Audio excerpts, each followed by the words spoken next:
a magnificent whitetail, magnificent one of God's creatures. I'm very, very blessed and thankful to be able to shoot a deer like this. Look at the crazy mess he has going on his left side. It wouldn't matter if he wasn't near this big. I just love it. Y'all seen any deer? No, we seen one buck. Nothing. Right at dark. Real nice 8-point. Y'all don't want to shoot him? No, I did. He did. He won't shoot him bad. But I told him, I said, I don't think he's 4 years old. Yeah. There's a 5-year-old laying in the Can-Am right now. Ooh, Who got him? you got him. I did. You got him. Atta boy.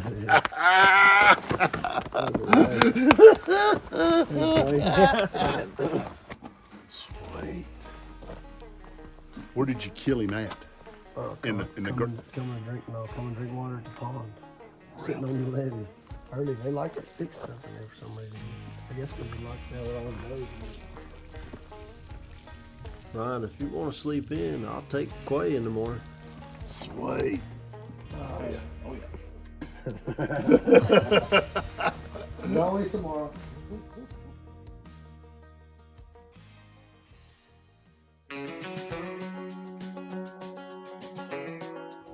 That's a big bodied sucker, 250-pound deer, and that 6'8" Western just laid him out.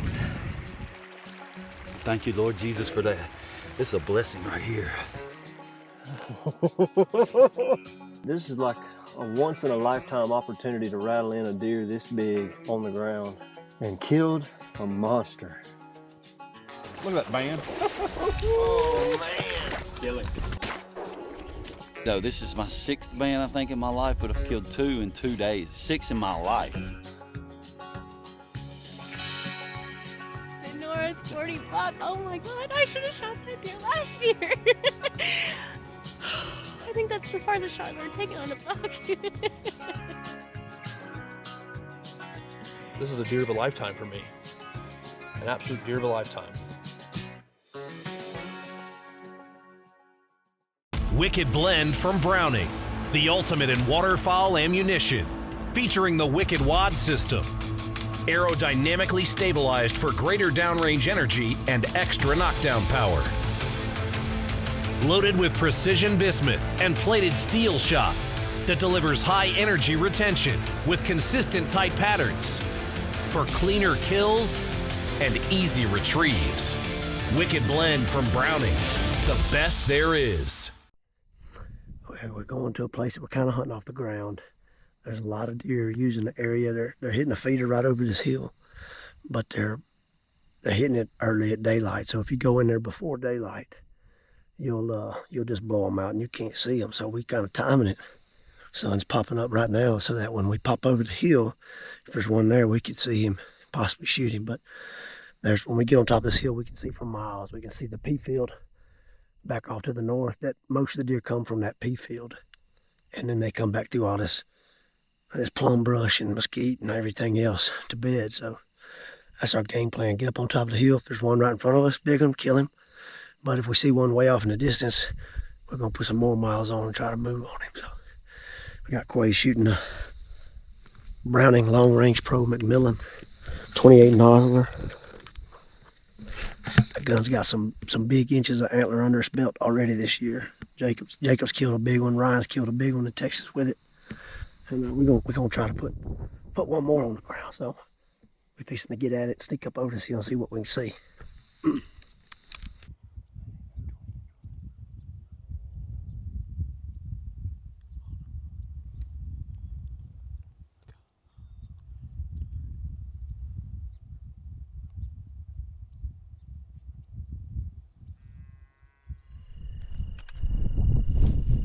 There's bucks in the pea field. Way off.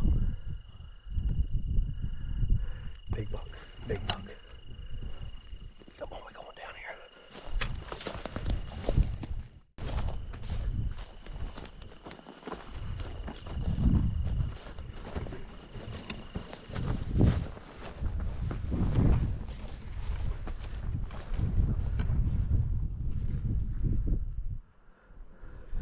Right there.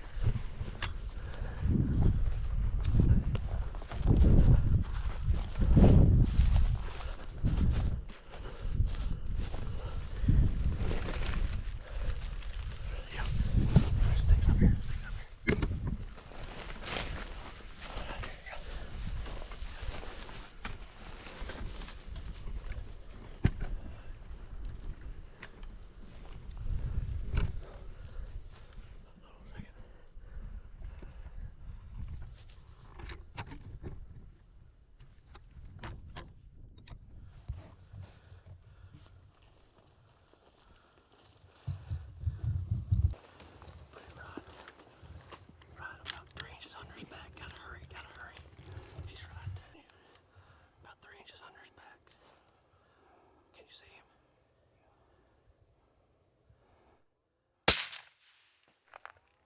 Shot right over him. Right on it. A little lower. Ah! Shit. Just watch him. Watch him. See him again. Right there. Right there. Right on him. Right on him. Good shot. Again. Just try to shoot him again. Good shot. Good shot.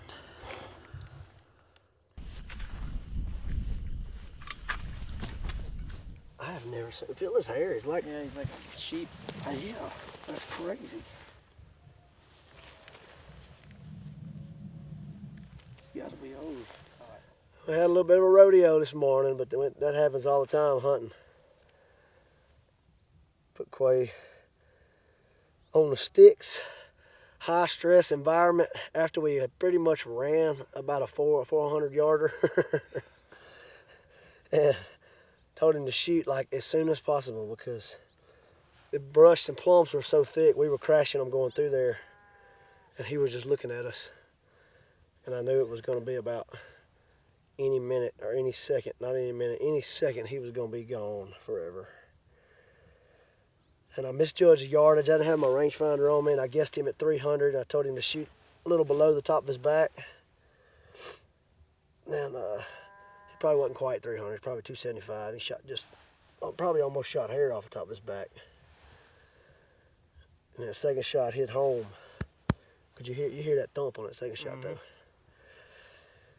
Oh, a little far back, and he's out in the middle of the field.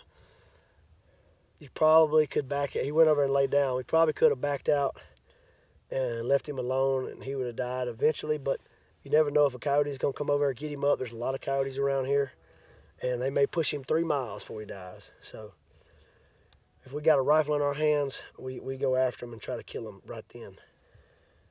And we got him killed. So still in the field, he shot him in. Beautiful deer, really, really old deer. I know it's crazy, Quay, but I hope you enjoyed it. Yeah, it's awesome. Thank you. I enjoyed it. I like all my deer to have a story, so that when they're mounted on the wall, you look at them, you can tell everybody your story forever. And this has got a good story. That's why we do it. So.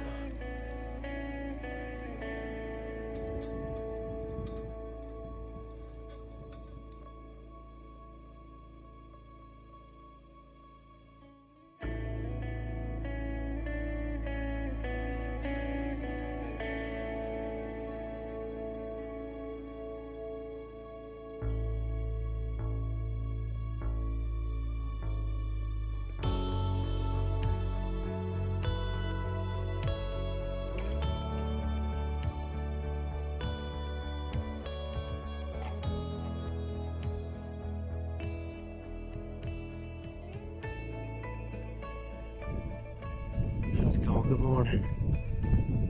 Last day in Oklahoma this morning. Ryan and Quay are getting their stuff out of the blind. They're about to climb down. But we got in the blind this morning at daylight and thought we were going to see a bunch of deer, but instead we saw the campsite that the neighbors have built over here on their property, which is about probably 400 yards from our blind. And so I just feel like if they're camping there all night, the wind's blowing from their campsite to our property, probably not so good for deer hunting. So it's our last morning. We're gonna go get on the ground and spend it rattling. We're gonna set up our first spot here. We're a little farther off the brush than I like, but downwind, we got the good wind on it. Got this big wide open field. We're gonna try to rattle here. So I'll set up right here and rattle. There's a deer. You saw a deer.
there.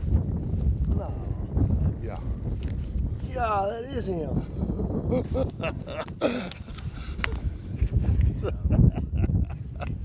How did we not see him? We just should have poked our head around the corner.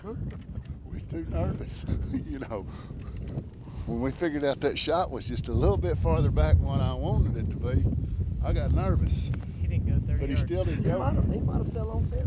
No, still not. Yeah. Look at him. We come around the corner, he's just laying there in the open.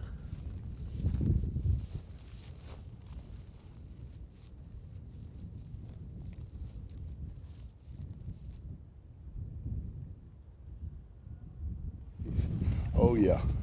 Yes. The ground shrinkage did not happen on this one, boys. he just got bigger Look at that as big we old went head. to him. I'm very, very happy with this buck. And he's an old, mature buck. That's the thing about this place up here. Kyle and Cole have really been working hard on it for quite a few years. Get this thing where you can come out here and kill a big mature deer and not have to sit around and look at little deer all day long. They went through a bad deal a few years ago. Blue tongue, they lost a lot of them, but they've got the herd back good and healthy, and makes it an enjoyment to come up here.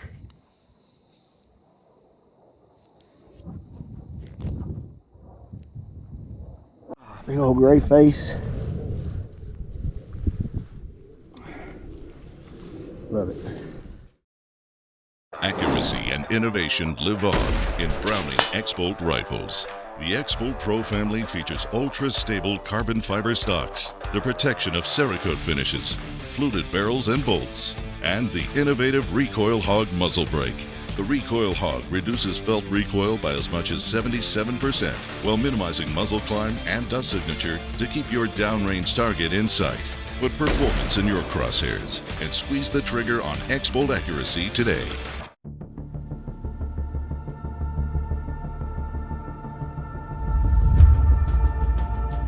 Good morning, everybody. I'm here in my little gun room at my house and just put a brand new Swarovski Z3 on a Browning X-Bolt Speed suppressor ready rifle, and just a sweet little gun that I'll get into in just a second. But if I'm looking back at these past two episodes, and if you paid attention, you know we had about as great of a rifle season as we could ever have, and all killed good deer, had great hunts, got to spend a lot of good time with friends and family. So you know, it was unbelievable. I want to touch on a couple things that helped us be successful, and maybe it'll help you be successful on your hunts, and touch on this rifle as well. You know, if I start with the rifle, if you saw in this past episode, Ryan's favorite gun that him and his son were both shooting is a Browning X-Bolt McMillan long range rifle. So it's got a real long barrel. The caliber that he's shooting's got a 26-inch barrel, and he likes to shoot it suppressed. So when he puts an 8-inch suppressor on the end of a 26-inch barrel, it makes that gun really, really long. And so Browning has since then came out with their suppressor ready models of the rifles, and if you shoot suppressed, it is an unbelievable gun that's suppressor ready out of the box. And this is one of them. This is now one of my favorite rifles because I love a short gun. You know, especially if you're hunting in brush, if you're trying to move, it's a great gun. But then the benefit of having a short barrel, when you put the suppressor on the end of it, it just is about the same size as a normal rifle. And I really, really like that key. But well, if I talk about this suppressor ready gun in particular, it's just an awesome gun that allows you to be suppressor ready out of the box. And what that means is on your barrel, it's shorter. It's 4 inches shorter than all your calibers, you know, in a standard rifle. So, you know, this gun right here in a 6.5 Creedmoor is an 18-inch barrel. My 6.8 Western has a 20-inch barrel. If you got a 300 Win Mag, it's going to have a 22-inch barrel. It allows you to put a suppressor on the end of it and not have that thing sticking out like a samurai sword. You know, it just makes it very manageable, very fun to hunt with. This gun in particular, it has all the features of your high-end X-Bolts, a 60-degree bolt lift, bolt unlock button, has adjustable trigger. The stock is bedded in two places to give you great accuracy. You know, but where it gets a little different now, this barrel, the shorter barrel is belled at the end of it. to give you a little more meat out there at the end when you tie into your suppressor and your brake. It's got a 5/8 by 24 thread, which is suppressor ready threads. On your varmint calibers, they're going to have a 1/2 by 28 thread. I've got a silencer coat Omega mounted on the end of this gun. That's one of my favorite suppressors. If you don't shoot suppressed, but you want a short barrel brush gun, this is a great gun for you. It's going to come with a muzzle brake and or a thread cap if you don't want to shoot a muzzle brake, and becomes just a really short, manageable, fun shooting rifle. You'll see us coming up this year. We'll be shooting more suppressor ready guns, but we'll also be shooting, you know, our normal X-Bolt Pro long range. I've got a Mountain Pro that I really love in a 6.8 Western. If I'm shooting inside of 500 yards, I'll shoot my suppressor ready gun, my short barrel rifle. If I got a chance to shoot something out there past 500 yards, I will switch over to my long range rifles and I will shoot them without the suppressor, with the original recoil hog muzzle brake that comes on them. I leave those guns just like they come from the factory, because they are hammers, they are tack drivers, and so I don't mess with those. One more thing I'll show you that helped make us successful in this episode and kill these deer was the Browning Ammunition Silver Series bullets. So this bullet is a plated soft point bullet. You know, Browning's thought process in bringing this bullet back is, if it ain't broke, don't fix it. You know, a soft point bullet has probably killed more animals across North America than any other bullet in the history of hunting. You know, it's going to perform exactly like you want it. You know, some of these newer bullets now that are made for long range, high BCs, they say you got to shoot them through bone to get them to open up or something, you know, from other brands. This is not the case. It's a heavy bullet for killing heavy game. You know, so when you shoot the deer, you have confidence that it's going to mushroom, it's going to expand, it's going to retain its weight and energy, and it's going to perform and kill the deer.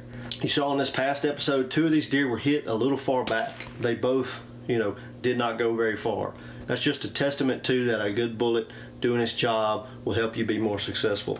So that's the Silver Series from Browning Ammo. If you like shooting big, heavy grain, heavy, hard-hitting bullets, this is going to be a bullet you need to try out. Coming up on the next episode, we've got another really good rifle hunt from Oklahoma that happened at the end of the rifle season as well with Cole Barthel. He kills a really big deer that he's been after for a while, and it's a great one. You're going to want to watch it now.